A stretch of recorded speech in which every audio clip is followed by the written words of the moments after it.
Vamos falar de Vasco, vamos falar sobre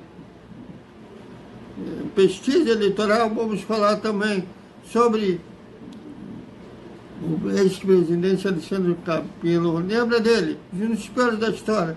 Junto com o seu Salgado, esportivamente falando, querendo politicar um título de um rival, esquecendo que não queria o Cano, e quem dispensou facilmente o Cano, fez parte da gestão dele também. Vamos falar também sobre o Grêmio bateu no Bahia por 1-0. Com isso, foi um bom resultado, mas o que o Vasco precisa fazer para sair da zona de rebaixamento nessa rodada? Tudo isso, desperta Vascaíno!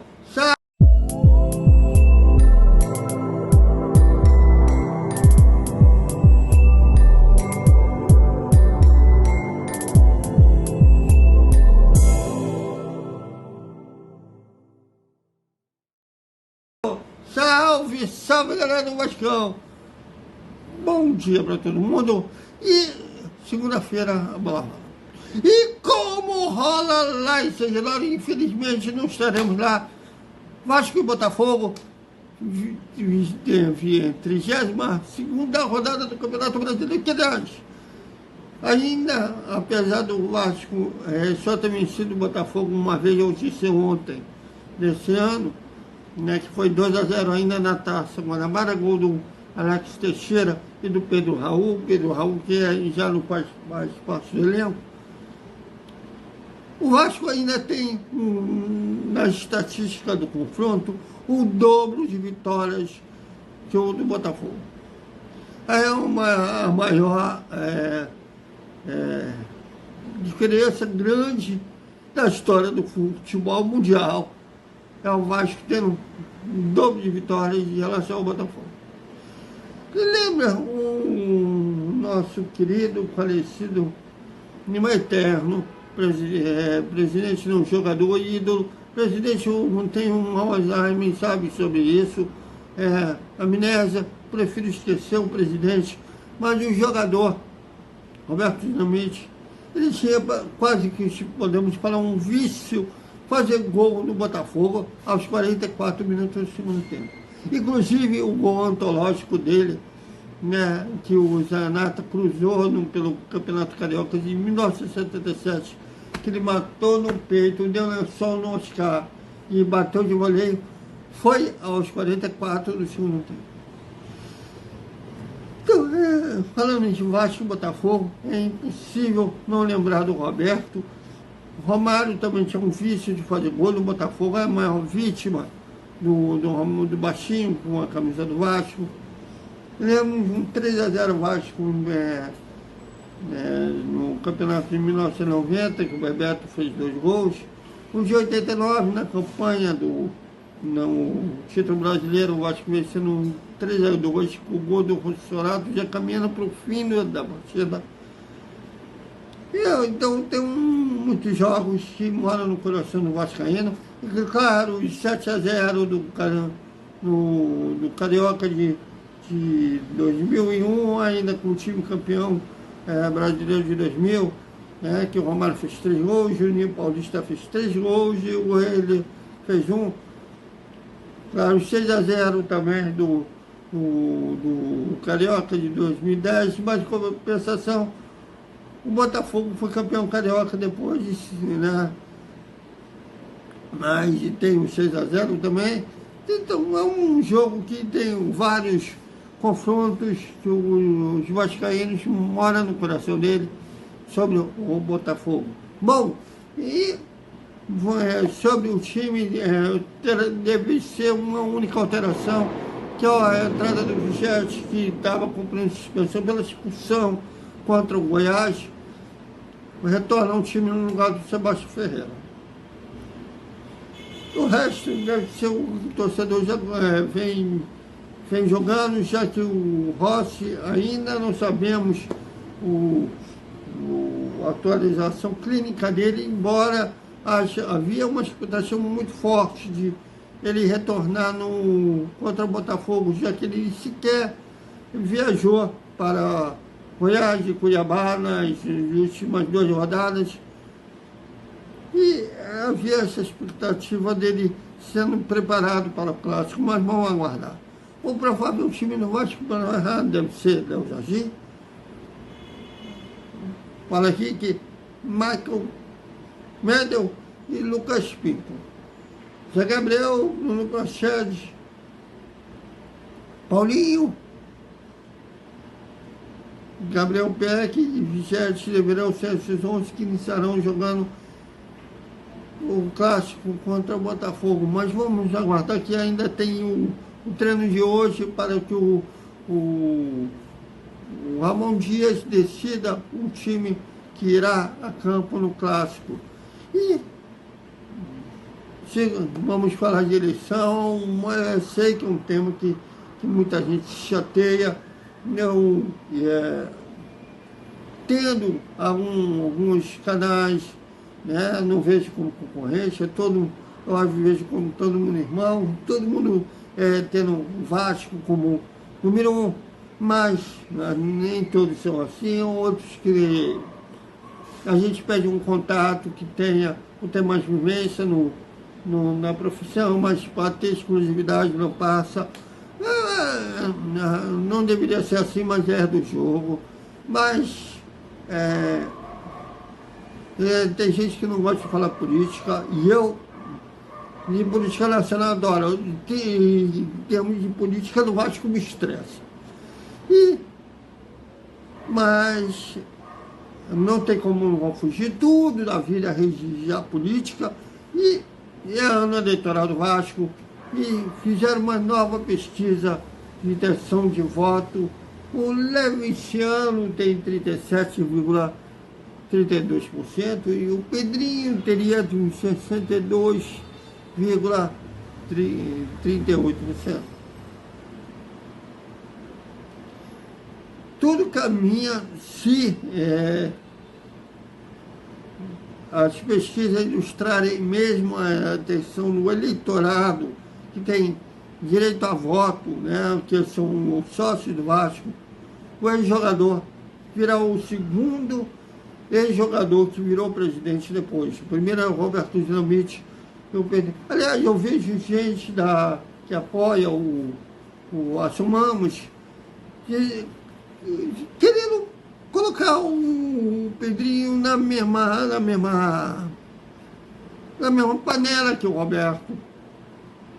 Só que são duas pessoas diferentes. Né? Como você via o Roberto, quando ele era questionado, ele só dava um sorriso. Ele não discutia, não gostava de brigar. Via que ele não tinha preparo o suficiente para um cargo que realmente é muito estressante. O Pedrinho, pelo pouco que eu ouvi dele falando na entrevista, ele falou, ainda não vi que ele falou na CPN, mas eu vejo ali ele tendo já mais consciência dos desafios que ele terá pela frente. Até porque ele fez gestão da FIFA, ele também fez curso de treinador, que, né, até já foi auxiliar técnico do David no Cruzeiro. Então, um cara que se preparou mais para fazer a função fora na atividade como atleta. Já tinha vários prêmios de comentarista, era considerado um melhor comentarista do país, inclusive ganhando vários prêmios na categoria de atleta. Estava numa posição bem confortável na TV Globo. E eu acho que não dá para colocar o Roberto. Amo o Roberto, a morte dele foi como se fosse ter perdido a família. E com o Pedrinho. Acho que são situações em tempos completamente distintos. Embora que hoje o Roberto administrou o Vasco com o futebol sendo gerido pela associação. Hoje não, hoje é da SAF. E eles vão ter que ter um jogo cintura para trabalhar com a 77. O outro lado está querendo um rompimento institucional,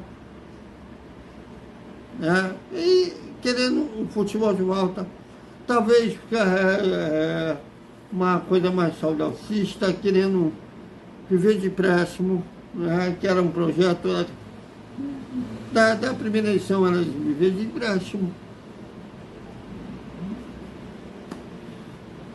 Seja como for, o eleitorado vascaíno tem as duas propostas para o clube, mas está aí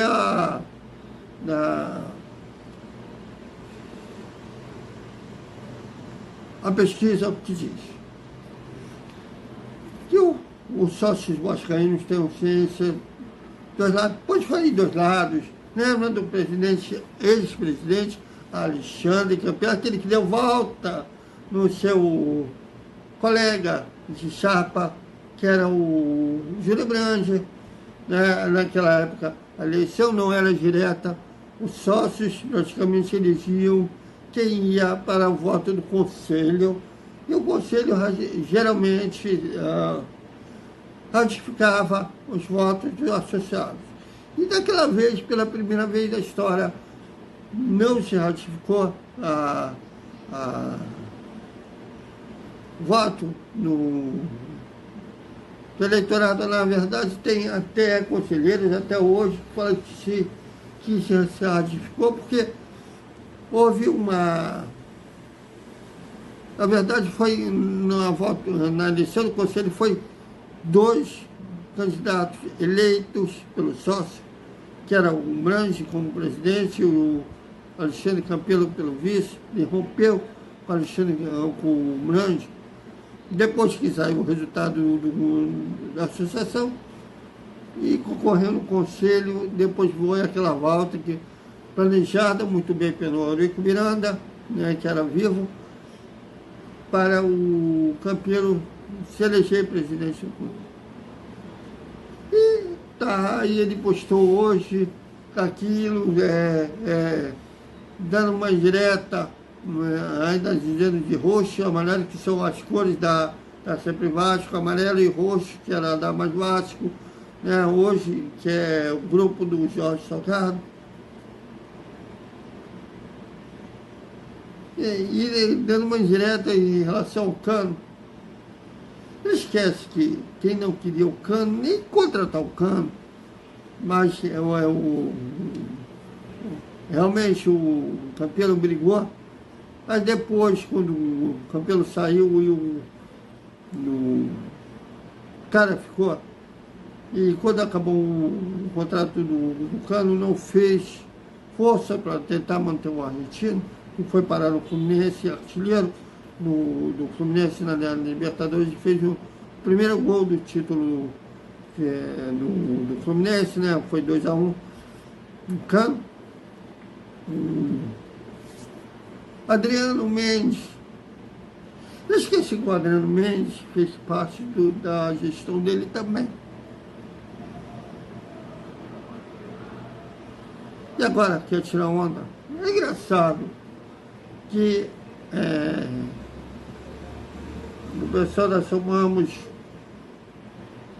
faz cálculos, por assim dizer, porque tem realmente conselhos, né, que se a Sempre Vasco tiver 120 cadeiras, vai ter gente no conselho indicado que também fez parte da Mais Vasco na eleição passada. Beleza? Só que a Somamos que tem mudanças, tem apoio do próprio Campelo, Euriquinho,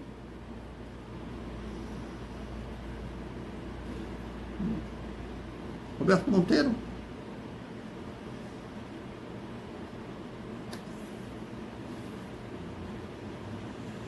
difícil, né?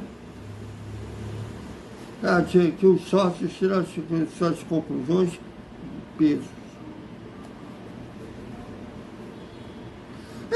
Por isso mesmo que eu digo que política do Vasco, ninguém.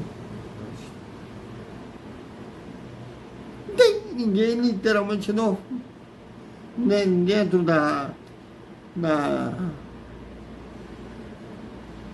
os parceiros, os candidatos, 100% novo, não.